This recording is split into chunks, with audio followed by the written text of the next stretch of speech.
you were kind of discovered, from what I understand, by the legendary Clive Davis. I mean, the guy who like shepherded the careers of, I don't know, like Aerosmith and Pink Floyd. I mean, Springsteen, like Whitney Houston. I can't even remember how many. Like, how did that happen? I mean, were you at one of these small bars in New York and he was there? What's the story?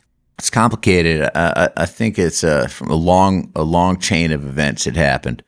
I was playing in a bar on the Upper West Side, and Nile Rodgers saw me. He happened to be there? I guess so.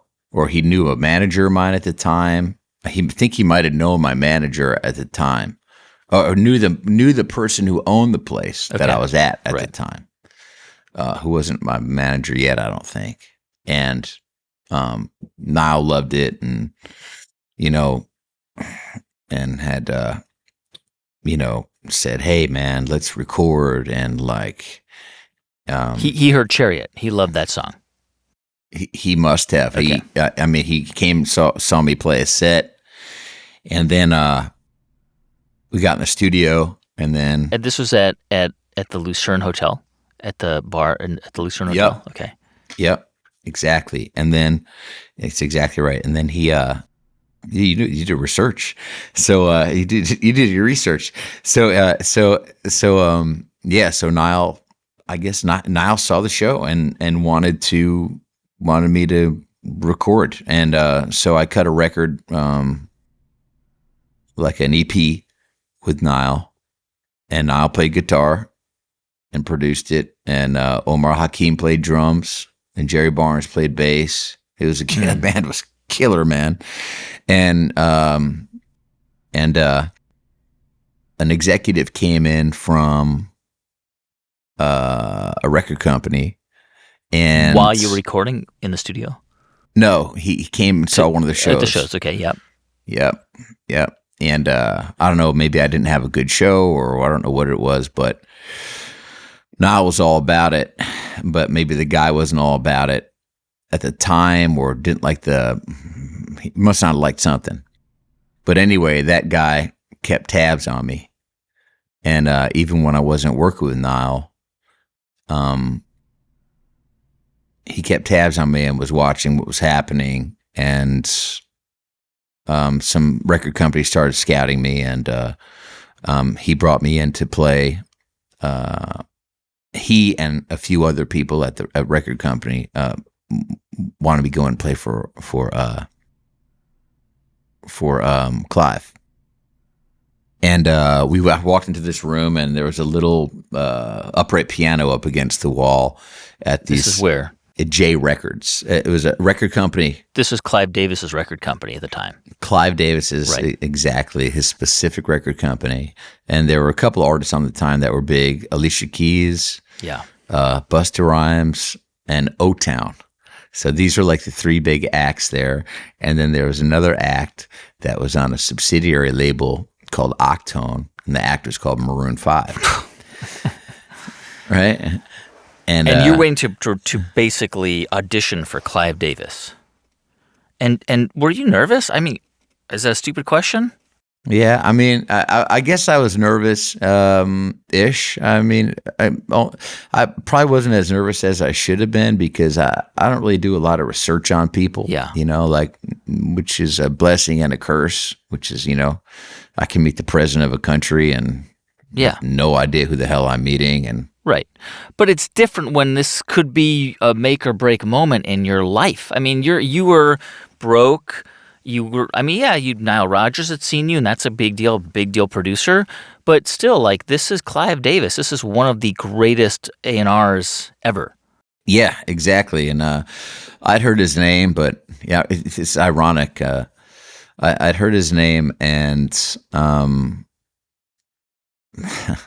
but I'd also, all right. So let me skip one chapter past this. Okay.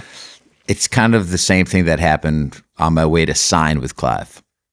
Once I played for Clive, and he liked it, and I go to sign my contract, in my car ride on the way to sign, I get a message.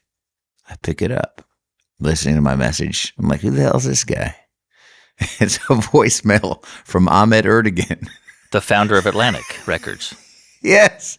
Wow. I was like, who the hell is this guy? I had no idea. The guy who signed Led Zeppelin. Everybody. Yeah. Right? Yeah. So, I'm listening to my voice notes, and he's like, or something he said, I'd love to sign you as please call my line. Wow. They were just, but it's amazing how that happens, right? Like there's just crickets for like 3 years. And then all of a sudden it's like this rainstorm of like once somebody finds out somebody else is interested and they're interested and then right? It's kind of, that's how it works. That's exactly right. And it's funny because it's nice that there's interest and you're excited that there's interest. But once other people are interested, because someone else is interested, that's not necessarily where you want to go. You want to go to who's interested initially, right? You decide to sign with Clive Davis and to record a record with him. Do you remember what you thought at the time? I mean, the way that people were treating Clive, who were around Clive, like this is the guy. Like this is the guy, right? Yeah, yeah. I could see that I was in the presence of the person I was supposed to be in the presence of, right? And having interest from the right caliber of person. So I thought, this feels good. This feels right. And, I played the songs and he said, meet me in my office. So we all walked in. We sat down. He said, of course I want to sign you. He said, and he was wearing his sunglasses. yeah, he's cool. God's cool, man. He's like, of course I want to sign you. And, it's real songwriting. And it was just great. First song I played him was a song called Follow Through, which that would be the first single off that record, off your debut first album. single off that record. That's right. Yeah. And we put it out the first time, and it was not a hit. No. And then we put out another song, and then we put out Follow Through again, and it was a hit. Yep. So, Clive thought, he said, Follow Through is the perfect pop song, he said. I was like, cool. Great, I wrote that song trying to write a Paul McCartney song. I was thinking, what song could he, could the Paul do the head bob thing too, So since you want to be with me, you have to follow through. I was hearing a Beatle-y production, with harmony, a different kind of thing completely. But fortunately, hey, he loved the song, and we had some successes. If you like this clip and you want to watch another one, click right here. And if you want to watch the entire episode, click right here.